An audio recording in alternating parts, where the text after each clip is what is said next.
आपको काल सर्प योग के बारे में। काल सर्प योग होता क्या है?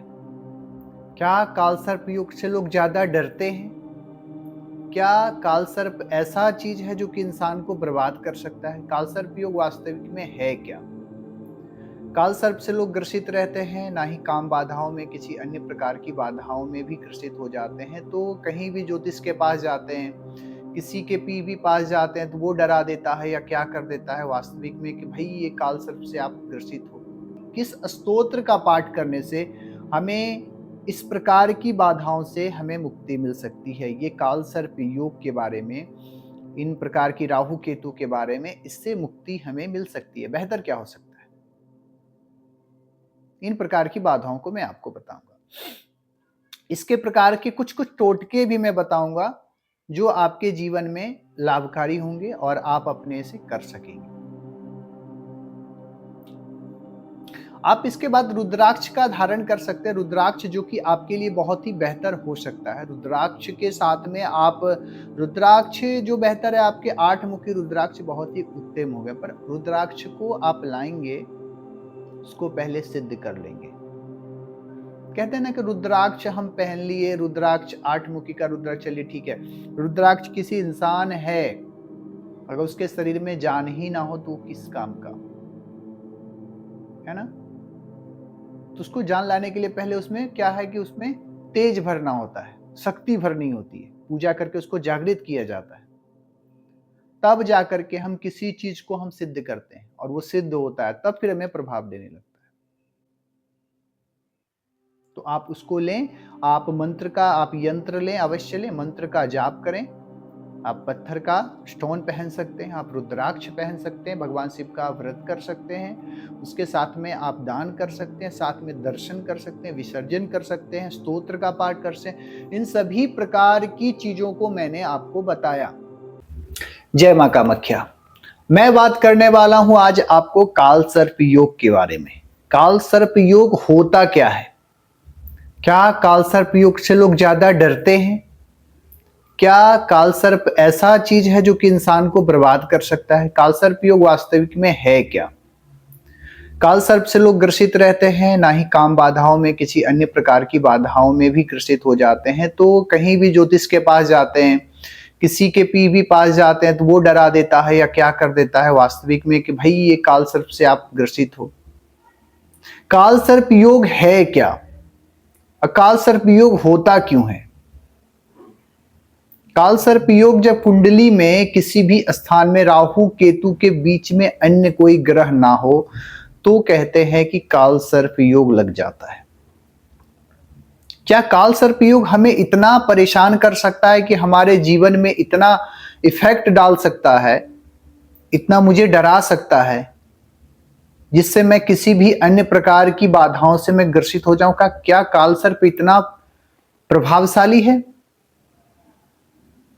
क्योंकि इतना लोग डरा देते हैं काल सर्प योग, काल सर्प योग, काल सर्प योग।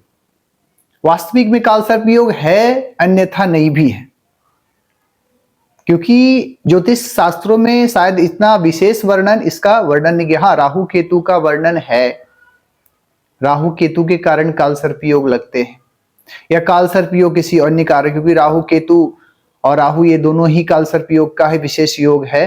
परंतु काल सर्प योग जो होता है, इतना डरने वाली विशेष मुख्यता बातें हैं नहीं। ये पितरों के कारण भी होते हैं, पितृ पूर्व जन्म के कारण भी ऐसे दोष लगते हैं। आज मैं बताने वाला हूं इससे मुक्ति के लिए, राहु केतु इत्यादि जितनी भी प्रकार की बाधाएं हैं ना, इससे मुक्ति के लिए मैं आपको फर्स्ट में बताने वाला हूं कि आप उसके लिए यंत्र क्या हो सकता है, आपके लिए यंत्र कौन सा पहन सकते हैं। इसके साथ साथ में मैं बताऊंगा आप कौन सा मंत्र जप कर सकते हैं जो राहु केतु इन प्रकार की बाधाओं से आप मुक्ति पा सकते हैं। उसके बाद मैं आपको बताऊंगा कि आप कौन से रत्न पहनेंगे जो आपके लिए सबसे बेहतर हो सके। रत्न के बारे में मैं आपको रुद्राक्ष के बारे में भी बताऊंगा, कौन सा बेहतर रुद्राक्ष आपके लिए हो सकता है जो आप उसे पहन करके और इन सभी बाधाओं से मुक्ति प्राप्त कर सकते हैं। रुद्राक्ष के बाद में मैं बताऊंगा आपको कौन सा व्रत करने से इससे हमें मुक्ति मिल सकती है, क्योंकि व्रत भी बहुत ही मायने रखता है। व्रत के बाद में मैं बताऊंगा आपको कि कौन सा दान हमारे लिए सबसे उत्तीर्ण हो सकता है। दान भी जरूरी है। किसी भी ग्रह नक्षत्र इत्यादि अगर आपको प्रभाव डाल रहे हैं तो दान करने से हमारी बहुत प्रकार की बाधाएं नष्ट हो जाते हैं।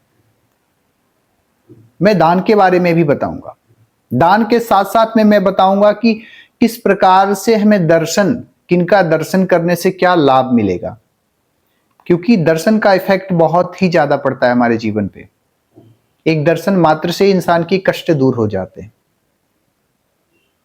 तो मैं बताऊंगा किनके दर्शन करने से क्या प्राप्त होते हैं, आपको किस प्रकार से हम अपनी बाधाओं को जो हमारे अंदर ग्रसित है, उस बाधाओं को जो हमारे ग्रह नक्षत्र इफेक्ट हमारे शरीर पे कर रहे हैं, किस चीज का हमको विसर्जन करना चाहिए जिससे हम इसका विसर्जित कर दें, हमें मुक्ति मिल जाए इन प्रकार की बाधाओं से।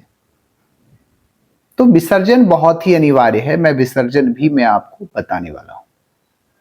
विसर्जन के साथ साथ में मैं आपको बताऊंगा कि किस स्तोत्र का पाठ करने से हमें इस प्रकार की बाधाओं से हमें मुक्ति मिल सकती है। ये काल सर्प योग के बारे में, इन प्रकार की राहु केतु के बारे में, इससे मुक्ति हमें मिल सकती है। बेहतर क्या हो सकता है,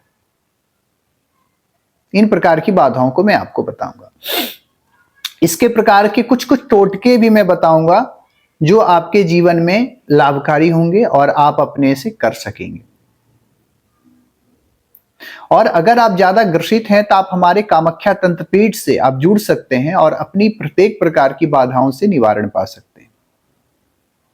और काल सर्प का, आप राहु केतु का अगर विशेष बचना है तो आप हमारे कामाख्या तंत्रपीठ से आप जुड़ें और उससे एक यंत्र बनता है जिससे आप इन प्रकार की बाधाओं से आप मुक्ति पा सकते हैं।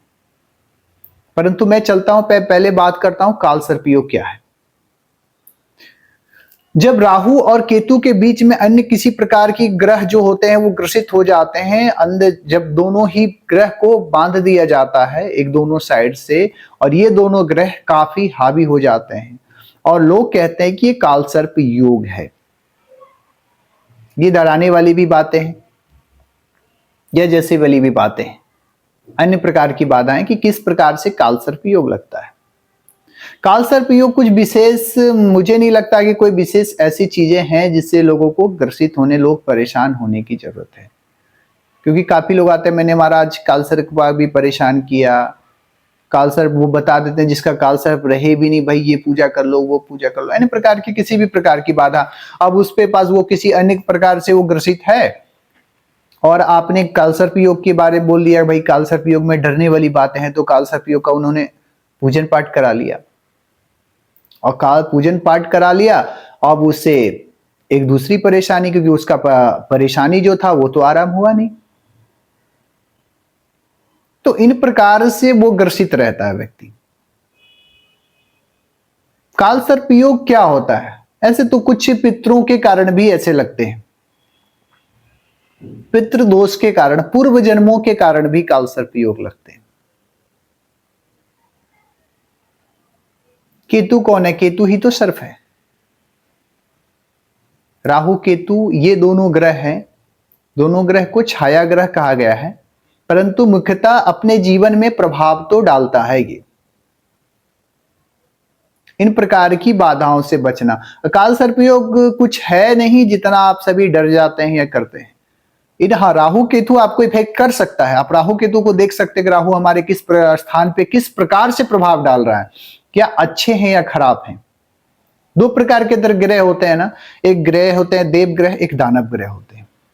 इन दोनों ग्रहों में कौन सा ग्रह हमारे लिए बेहतर हो सकता है, कौन सा ग्रह हमारे लिए, हमारे जीवन में हमको उपलब्धि प्राप्त करा सकता है। राहु अगर आपको अच्छे स्थान में हो तो राजा बना देगा, और वही आपको पंचम भाव में हो जाए, बैठ जाए, तो अगर विद्यार्थी लाइफ है तो फिर आपको पढ़ने से संबंधित परेशानी कर देगा। तो इन प्रकार से अगर आपको बचना है, राहु केतु से बचने का आप उपाय ढूंढ सकते हैं। ये काल सर्प योग डरने वाली बातें है नहीं। हाँ, पितरों के लिए आप कर सकते हैं पूजा पाठ, पितरी की शांति के लिए आप अपने जीवन में जो बेहतर हो सकता है उसको आप कर सकते हैं। इससे आप जो ग्रसित हैं उन प्रकार की बीमारियों का इलाज आपको बहुत ही आसान तरीके से मिल जाएगा। काल सर्प योग से अगर आपको बचना है, इन राहु केतु से, काल सर्प योग तो कुछ होता है नहीं, पर लोगों के जो भी कहने वाली बातें हैं, विषय है। काल सर्प योग वास्तविक में अपने जीवन में नहीं है। हाँ, लेकिन राहु केतु अगर वो खराब हो, कभी कभी काल सर्प योग अगर आपके जीवन में ग्रसित करता है, तो कभी कभी ऐसे सपने में सर्प दिखाई देना, इन प्रकार की चीजें जो पूर्व जन्म के कारण ये हमें अनुभूत होता है कि ऐसा मैंने गलती करा था, उसकी मुक्ति के लिए मुझे हमारा जीवन मिला है, अपने पितरों की मुक्ति के लिए जीवन मिला है। तो इन प्रकार की चीजों को हम अपने जीवन में ला करके ना, उसका मैं निवारण कर सकता हूं। ये काल सर्प योग के कारण डरने की कोई विशेषताएं नहीं है। हाँ, राहु केतु की मैं व्यवस्था कर सकता हूं, महादेव का पूजन आप कर सकते हैं, आप यंत्र पहन सकते हैं, आप इन प्रकार की नवग्रहों की या किसी अन्य प्रकार की भी बाधा से आप ग्रसित है, तो आप हमारे कामाख्या तंत्र पीठ से जुड़ सकते हैं और उसका आप निवारण पा सकते हैं। आप इसका अगर बचना है, इससे दोनों राहु केतु अगर ज्यादा ग्रसित कर रहा है, तो अगर आपको बचना है तो आपको क्या करना चाहिए? सबसे पहले आप राहु का जाप करें, अगर राहु बेहतर है तो ओम राम राहवे नमः या ओम नमः शिवाय का जाप करें। यथाशक्ति किसी गुरु से मंत्र ले लें, ऐसे नहीं है कि कभी भी आप जाप कर सकते हैं। ओम राम राहवे का वो आप जाप कर सकते हैं, अपने से भी कर सकते हैं, है ना। उसको जाप प्रत्येक कम से कम 108 माला, एक माला तो आप कर ही सकते हैं, 108 का माला ये आप जप कर सकते हैं। इससे आपके जीवन में जो आने वाली घटनाएं है ना, जो विपरीत कार्य राहु केतु आपको नुकसान दे रहा है, वो प्रकार की घटनाएं आप पे ग्रसित नहीं हो पाएगी। इन प्रकार की बाधाओं से आप मुक्ति हो जाएंगे। इसके बाद में अगर आपको लग रहा है कि नहीं चलो रत्न पहनना है, अगर राहु केतु अच्छे हो तो रत्न के लिए आप शनिवार के दिन में राहु का रत्न पहन सकते हैं। राहु सबसे बढ़िया रहेगा गोमेद का। अगर गोमेद, अगर राहु आपको अच्छे स्थान में है तो आप किसी भी क्षेत्र में अच्छे प्रभाव आप पा सकते हैं। चतुर्थ भाव में है, धन भाव में है, राजस्व भाव में है, तो राजस्व की प्राप्ति करा देता है राहु। आप प्लस पॉइंट करने के लिए आप इसको कर सकते हैं। आप इसको निगेटिविटी में नहीं ले सकते ना, किसी भी प्रकार की निगेटिविटी से हमें परेशानी हो रही है। अगर आपको ये परेशान कर रहा है तो आप इसका सॉल्यूशन ढूंढ सकते हैं ना। आप इसको ये नहीं कर सकते कि मुझे ये के कारण मुझे काल सर्प योग ग्रसित कर रही है, जिसका कोई इलाज ही नहीं है। ठीक है, ये डराने वाली विशेषताएं जो है ना, आपको खुद समझनी पड़ेगी वास्तविक में क्या है। आप इसके बाद रुद्राक्ष का धारण कर सकते हैं। रुद्राक्ष जो कि आपके लिए बहुत ही बेहतर हो सकता है। रुद्राक्ष के साथ में आप, रुद्राक्ष जो बेहतर है आपके 8 मुखी रुद्राक्ष बहुत ही उत्तम हो गए, पर रुद्राक्ष को आप लाएंगे, उसको पहले सिद्ध कर लेंगे। कहते हैं ना कि रुद्राक्ष हम पहन लिए, रुद्राक्ष 8 मुखी का रुद्राक्ष, चलिए ठीक है। रुद्राक्ष किसी इंसान है, अगर उसके शरीर में जान ही ना हो तो किस काम का, है ना। तो उसको जान लाने के लिए पहले उसमें क्या है कि उसमें तेज भरना होता है, शक्ति भरनी होती है, पूजा करके उसको जागृत किया जाता है, तब जाकर के हम किसी चीज को हम सिद्ध करते हैं और वो सिद्ध होता है, तब फिर हमें प्रभाव देने लगता है। ये रुद्राक्ष 8 मुखी रुद्राक्ष आप लीजिए। उसके बाद में आप आप व्रत भी कर सकते हैं, जो आपके लिए उत्तम होगा। व्रत में पंचमी तिथि का व्रत आप पालन करें, या श्रावण मास में जो आपके नाग पंचमी आते हैं उस दिन आप पूजन पाठ व्रत आप कर सकते हैं। आपके लिए बहुत ही उत्तम होगा, बहुत ही श्रेष्ठ होगा, क्योंकि सावन महीने में महादेव का दिन होता है, देवादिदेव महादेव। उसमें एक दिन आता है जिसे नाग पंचमी कहते हैं। नाग पंचमी अगर आप पूजा करते हैं तो इन प्रकार की बाधाओं से आप बहुत ही आसान तरीके से मुक्ति पा जाते हैं। काल सर्प योग जीवन में तो ज्यादा प्रभाव नहीं, पर राहु केतु जो होते हैं ना, ये ज्यादा प्रभाव आपको इफेक्ट कर सकते हैं। आप पहले दिखवाएंगे कुंडली में किस स्थान पे क्या है राहु, क्या है केतु, क्या हमें प्रभाव डालेंगे, किस स्थान पे बैठे हुए हैं। तो उन प्रकार की, राहु अच्छे स्थान पे बैठे हैं तो अच्छे फल भी देते हैं, तो वो आपको पहले देखना पड़ेगा। आप व्रत के साथ साथ में आप दान बेहतर हो सकता है। दान में जैसे ताजी, है ना, ताजी मूली का दान करें, एवं सूर्य अथवा चंद्र ग्रहण के दिन अनाज में तोल करके 1.25 kg का, ऐसा करके यथाशक्ति जो भी है तो उसका आप दान कर सकते हैं, वो आपके लिए बेहतर हो सकता है। क्योंकि दान बहुत जरूरी होता है। अगर आप दान नहीं करते हैं, कोई भी अगर आप अधर्म से कमाया हुआ किसी धन को अगर कुछ भी अगर दान नहीं करते हैं तो ये आपको प्रभाव डालता है ना। राजा परीक्षित जब कलयुग आने वाला था तो उनको 5वां स्थान कहां दिए थे? स्वर्ण में दिए थे ना। स्वर्ण में जब दे दिए थे तो उनको ये समझ में नहीं आया, तो उन्होंने कहा कि भाई 4 स्थान तो आप दे दिए, 5वां स्थान है वो अच्छा स्थान दीजिए। तो अच्छा स्थान कौन सा हो सकता है? तो सबसे अच्छा स्थान आप हमें, चलो मैंने कहा चलो तुम्हें स्वर्ण में मैंने दिया अच्छा स्थान। राहु खुश हो गया, सर ये कलयुग खुश हो गया। कलयुग को लगा चलो भाई स्वर्ण की हमें स्थान मिला, पर स्वर्ण के साथ साथ में उनको ये समझ में नहीं आया कि जो उन्होंने ये कहा कि जो अधर्म से कमाया गया स्वर्ण हो उसमें तुम्हारा वास होगा, धर्म से कमाया हुआ स्वर्ण में तुम्हारा वास नहीं होगा। अब धर्म और अधर्म क्या है? कई प्रकार के प्रश्न उठते हैं, और वही भगवान की देखिए माया। वही परीक्षित उस दिन उग्रसेन का जो मुकुट पहन करके जिन्होंने अधर्म तरीके से कमाया था, अधर्म तरीके से कमाया हुआ स्वर्ण का उसमें वास था, कलयुग उसमें प्रवेश करा और उनसे विपरीत कार्य सर्प जो मां ऋषि जो तपस्या कर रहे थे उस स्थान पे उन्होंने उनके शरीर पे सर्प डाल दिया। उनके पुत्र ने उनको श्राप दे दिया कि आज से 7वें दिन में तक्षकनाग का सर्प डसेगा और तुम्हारी मुक्ति मिल जाएगी, वो तुम्हें मृत्यु में प्राप्त हो जाएगा। तो इन प्रकार की चीजों हमारे जीवन में विशेष प्रभाव डालते हैं, है ना। तो आप दान कर सकते हैं, दान बेहतर है। दान से आपकी किसी भी प्रकार की अच्छे दान के लिए आप कर सकते हैं। दान के लिए दर्शन बहुत जरूरी है कि भगवान शिव का दर्शन करें, भैरव का दर्शन करें। मुख्यतः भैरव का पूजन आप कर सकते हैं राहु केतु के लिए। राहु केतु अगर शांति करनी है तो भैरव का दर्शन, भैरव का पूजन, भैरव का पाठ आपको बहुत ही जीवन में लाभकारी दे सकता है। भैरव बहुत ही श्रेष्ठ अच्छे आपको बेहतर दे सकते हैं। विसर्जन आप कर सकते हैं, मुट्ठी भर कोयले के टुकड़े नदी या बहते हुए पानी में प्रवाह कर दें। किसी भी जब नदी का प्रवाह जब चलता रहा हो तो उस स्थान में बहते कोयले लेकर के और उसके टुकड़े लेकर के और उसको नदी में आप प्रवाहित कर सकते हैं। इस प्रकार से किसी प्रकार की बाधाएं आपको ग्रसित ना करें। उसके साथ में आप जूटे वाले नारियल को भी आप प्रवाह कर सकते हैं। नारियल का प्रवाह करना अपने शरीर से उतार करके 21 बार भगवती का नाम लेकर के, कामाख्या का नाम लेकर के आप उसको जल में प्रवाहित कर सकते हैं। इससे आपके दोष भी मिट जाते हैं।